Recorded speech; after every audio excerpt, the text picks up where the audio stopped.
એક મહત્વના સમાચાર મળી રહ્યા છે તાપી જિલ્લાથી. તાપીમાં ગેરકાયદેસર રેતી ખનન બાબતે મામલતદારને આવેદનપત્ર અપાયું છે. કુકરમુંડાના જાગૃત નાગરિકો દ્વારા કુકરમુંડા મામલતદારને કરાઈ છે લેખિત રજૂઆત. કુકરમુંડા કંડરોજ અને ગોરાશા ગામની સીમમાં ચાલતા રેતી ખનન બંધ કરાવવા કરાઈ છે રજૂઆત. રોયલ્ટી ચોરી પાસ પરમિટ વગર ગેરકાયદેસર રેતી ખનન કરતા હોવાની કરાઈ છે લેખિત રજૂઆત. કુકરમુંડા મામલતદાર મારફતે તાપી કલેક્ટર, તાપી ભૂસ્તર વિભાગને આવેદનપત્ર સુપ્રત કરાયું છે.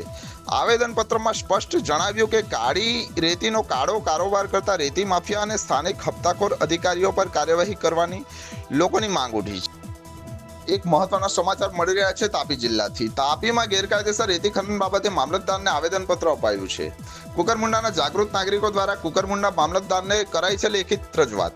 કુકરમુંડા કંડરોજ અને ગોરાશા ગામની સીમમાં ચાલતા રેતી ખનન બંધ કરાવવા કરાઈ છે રજૂઆત. રોયલ્ટી ચોરી પાસ પરમિટ વગર ગેરકાયદેસર રેતી ખનન કરતા હોવાની કરાઈ છે લેખિત રજૂઆત. કુકરમુંડા મામલતદાર મારફતે તાપી કલેક્ટર, તાપી ભૂસ્તર વિભાગને આવેદનપત્ર સુપ્રત કરાયું છે. આવેદનપત્રમાં સ્પષ્ટ જણાવ્યું કે કાળી રેતીનો કાળો કારોબાર કરતા રેતી માફિયા અને સ્થાનિક હપ્તાખોર અધિકારીઓ પર કાર્યવાહી કરવાની લોકોની માંગ ઉઠી છે. Bureau report Suhas Vadvi, Kukarmunda, Tapi.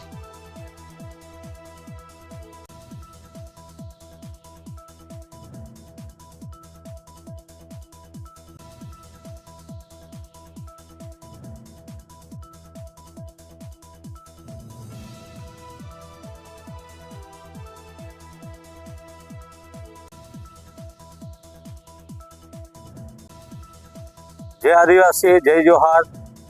આજ રોજ તારીખ 19/5/2026ના રોજ કુકરમુંડા મામલતદારશ્રીને આવેદનપત્ર આપી એ માંગણી કરવામાં આવી છે કે કુકરમુંડા તાલુકાના ફુલવાડી ગ્રામ પંચાયત વિસ્તારમાં અને તાપી નદી પટ વિસ્તાર, જ્યાં જૂના કંડરોજ ગામ, જૂના ગોરાસા ગામ અને જૂના કુકરમુંડા ગામ સ્થિત જે ગેરકાયદેસર રેતીનું જે ખનન ચાલે છે, સ્થાનિક રેતી માફિયાઓ મારફતે રાત દિવસ ગેરકાયદેસર રીતે રેતીનું ખનન કરી કુદરતી સંપત્તિની લૂંટ ચલાવવામાં આવી રહી છે. એ કુદરતી સંપત્તિ લૂંટવાનું બંધ થાય એ માંગણી સાથે આવેદનપત્ર આપ્યું છે. સાથે સાથે 15/5/2026ના રોજ ગોરાસા ગામ સીમામાં જે ગેરકાયદેસર રેતી ભરી જે ટ્રક નંબર NL 06AA2121 નંબરની ટ્રક મારફતે કુકરમુંડા તાલુકાના પાટી ગામના જે રામકૃષ્ણ પ્રતાપ વડવી નામના એક યુવાન ખેડૂતનું ને અડફેટે લેતા એનું સ્થળ પર મૃત્યુ થવા પામ્યું હતું. એને લઈને પણ અમે આવેદનપત્ર આપી માંગણી કરી છે કે એમના પરિવારને ન્યાય મળે અને એમના પરિવારને આર્થિક રાશિ તરીકે 1 કરોડ રૂપિયા એમને આપવામાં આવે એ રીતની માંગણી કરી છે.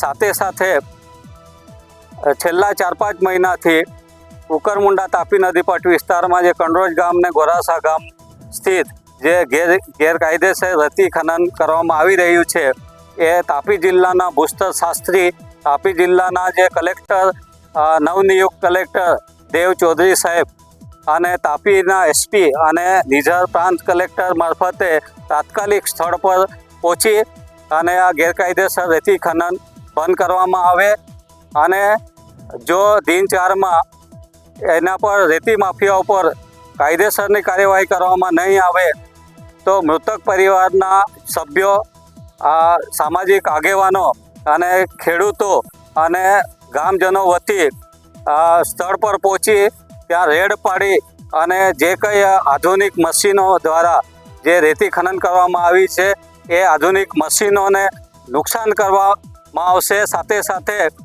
જો અમને ન્યાય નહીં મળે તો આ નંદુરબાર અક્કલકુવા હાઈવે બંધ કરી વિરોધ પ્રદર્શન કરવામાં આવશે. સાથે સાથે જે ટ્રકના માલિકને બચાવવા માટે જે કુકરમુંડા પોલીસ મારફતે જે સામાન્ય કલમો ઉમેરીને એમને બચાવવાનો જે પ્રયત્ન કરવામાં આવ્યો છે એનો પણ અમે સખ્ત વિરોધ કરીએ છીએ. અને જે મોટર વ્હીકલ એક્ટ 177 અને 181 જેવી એક સામાન્ય અને 6 મહિનાની સાદી કેદ અને માત્ર 1000 રૂપિયા દંડ ભરીને એને છોડી મૂકવામાં આવી એવી કલમો એમાં ઉમેરવામાં આવી છે. એનો અમે સખત વિરોધ કરીએ છીએ અને BSN 2023ની જે કલમો છે એ 100, 104, 105 અને 106 બ્રેકેટ 2 મુજબની કલમો એમાં ઉમેરો કરવામાં આવે છે અને મનુષ્યવધનો ગુનો દાખલ કરી ટ્રક ડ્રાઈવરના માલિક અને ગેરકાયદેસર રેતી માફિયાઓ વિરુદ્ધ કાયદેસરની કાર્યવાહી કરી એમની ધરપકડ કરી એમના ઉપર સખ્તમાં સખ્ત કાર્યવાહી કરવામાં આવે એ રીતની અમે માંગ કરતો આવેદનપત્ર મામલેદારશ્રીને આજે સુપ્રત કર્યું છે.